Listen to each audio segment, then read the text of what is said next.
I love great conversations. Hi, my name is Angel Jones. Thank you for joining me on 12-Minute Convos, where I help you create a brand of your own unique real self. Listen in as I have conversations with amazing people from all over the world. Good night, Dee Hamill. How are you doing on this wonderful, beautiful night?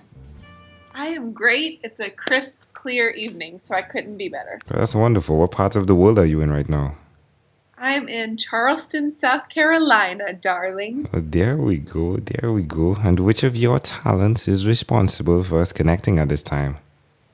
So my talents come in really a wide variety of forms. My official job title is TODAT, which stands for the one who does all the things.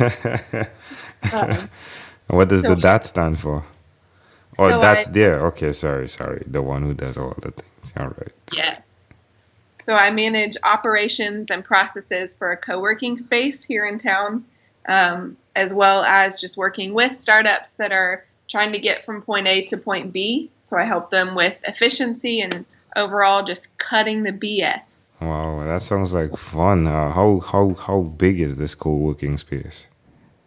So we house about 100 people at any given point. There's people running in and out and meeting and colliding. So that's the one mission of the nonprofit I work for. So it's a lot of fun, never boring. That's intriguing. There's a picture on your LinkedIn profile. I think I'm seeing it. It looks like you guys are having a conference there. The whiteboard to the back there, huge whiteboard. Yeah. Pretty interesting. So, who did you learn the skills of being able to orchestrate all of these things that are happening? So I really learned them actually straight from both sides of my parents. So my dad is an aerospace engineer, so he's got the analytical, the process brain. I always joke that I learned to sweep in squares. Wow. And then my mom is one of those, she takes absolutely no BS from anybody, but she still gets along with anybody she ever meets. She could make a conversation with a wall, and it's fascinating. So that's intriguing. Ooh, well, you are the mix, right? You're the melting pot of the both of them, as you said. I'm guessing at times you can lean to the side of your mother a bit more. Is that accurate? That is highly accurate. So, given that and understanding the way people react when faced with that model of leadership, why will you continue to repeat these skills of orchestrating so many people as you go along? I think it really starts because I feel called to serve and to orchestrate. And so this is that sweet spot of my skill set and what the world is asking. And then I get to watch people that feel stuck and overwhelmed and drained come to life. And they feel empowered with this new skill set, or how to work better in a team, or how to get, from I've got an idea into who's my market and how do I actually start this business. So I will never stop doing it. There we go. Now, where's the best place for someone to connect with you, Dee, if they want to access your skills? So our website is harborec.com, and there's lots of links all up in it. What does the EC stand for? The Entrepreneur Center. All right. And what is one other thing that you've done, Dee, consistently over the last 3 years? So something I've done really consistently over the past 3 years is I've just chosen to be transparent, 100% transparent, and 100% of the time. How does that make you feel? Honestly, sometimes it makes me feel incredible, and sometimes it makes me feel absolutely terrible. It gets you in some doors, but it keeps you out of others. So sometimes it's great, but I choose to do it no matter what. There we go. Well, amazing audience, you're hearing it live here from Dee Hamill again. You can definitely check her out. Check out what they're doing at harborec.com. Dee, let's switch gears for a moment now. Let me invite you into my time machine that is surrounded with beautiful, warm, blue Caribbean water. Dee, what is your earliest childhood memory? I was thinking about this, and the first thing that struck my mind was when I was reading the book Little Women. I was in the doctor's office, and I was waiting for one of the chemo treatments I was having. And I just remember thinking about all the different characters and how I fit. And it was just this absolutely serene moment in the middle of what otherwise was a pretty intense and chaotic time for me as a young child. And Oh, wow. So how old were you at that time? I believe I want to say 7. I think I was in second grade. So sometime then. So tell us about the chemo. What happened there? About the what? Sorry. Yeah, sure. My apologies. It's my accent. The chemo. Oh, the chemo.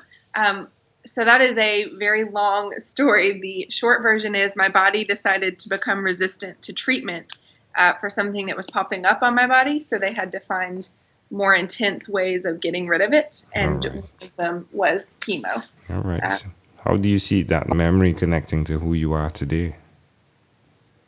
I see it. I think it was one of those, I was completely in my element, in my happy place. Reading really became an escape for me and still is. It's where I found my balance in the middle of this insane thing that I was going through as a child. And that's why it really sticks out, I think. Can I offer an interpretation to the thought picture you created in my mind? Yes, absolutely. You find your awareness in chaos. Yes, I do. That's intriguing, isn't it? Like everything that was going on at the doctor office, and there you go, finding your awareness, reading this book. But to see you years after, in the chaos, from the time you said the word entrepreneur, like you could think chaos, right? In terms of, hey, entrepreneurs, most of them don't like to do their books. They don't like order. They just want to do the thing that aligns with their vision, which is to immediately go out there and crush something. To see that you're the individual in there that has definitely gotten your awareness in the midst of everything that's going on with multiple entrepreneurs. It's just fascinating how it connects, isn't it? Yes, that is insane. Yeah, that's a good point. If we fast forwarded to when you were 12, what was your favorite song? So I'm a little embarrassed, but it was "I'll Be" by Edwin McCain. I was in my first childhood love, and I remember thinking, like, this is our first song at our wedding. I'm going to get my dad to play it. He can play guitar. So 12 years old me. That's great. Well, I'm glad that you'll be. Nevertheless, you can definitely be the person that's singing that song, right? I'll be. Love it. All right, Dee. Well, we've arrived at our destination, but before we get off of this time machine, there is a small declaration form. So it's yes or no, possibly a bit more. We're going to move pretty quickly here. Are you ready? I am. Dee, have you chosen someone to pass on your skills to? No. Are you married? No. Do you have children? No. Do you believe in God? Yes. Do you have an inner circle of friends? I do. Do you watch TV for more than 3 hours a day? Not even a little bit. Wow. What about screen time, the phone and or the computer? Is it more than 8 or less than 8 hours a day? It teeters on the edge, but I try to keep it under 8. Dee, after 1,001 conversations in 3 months in 2016, I came up with a workbook. The name of it is called Yours. It stands for Your Own Unique Real Self. And the idea is you answer questions and they are similar to these to connect you to your own unique real statement, which I equate to your mission. If you, Dee, had to share with us your own unique real statement, a statement that represents Dee Hamill, what would you say that is? I would say my statement is give first, because when you give before expecting strictly monetary or tangible value in return, it ends up benefiting everybody around you, which includes yourself. Love it. On point, Dee. Ooh, Dee, this has been a great pleasure. Before you leave, is there anything else you'd like to share with our amazing audience? I would share that I hope everybody that's listening today is slightly more caffeinated, productive, and peaceful than they anticipated. Love it. Caffeinated, anticipated. Love it. Well, Dee, again, thank you, my friend, for being on What is Inspired by 12-Minute Convos with Angel Jones. Thank you. Have a wonderful night. You're welcome. Thank you for being on 12-Minute Convos with Angel Jones. Stay tuned for more from our advertisers. Diabetes is a mountain pandemic. It's a disease that's not acute but chronic. Similar to this rhyming method, I have simplified the definition, the signs and symptoms, and the complications of diabetes for both adults and children in my books, Poems for Patients, A Focus on Diabetes, and The ABCs of Diabetes for Children. These books are available on Amazon.com, and for more information, you can visit my website, poemsbyaj.com. That's poemsbyaj.com.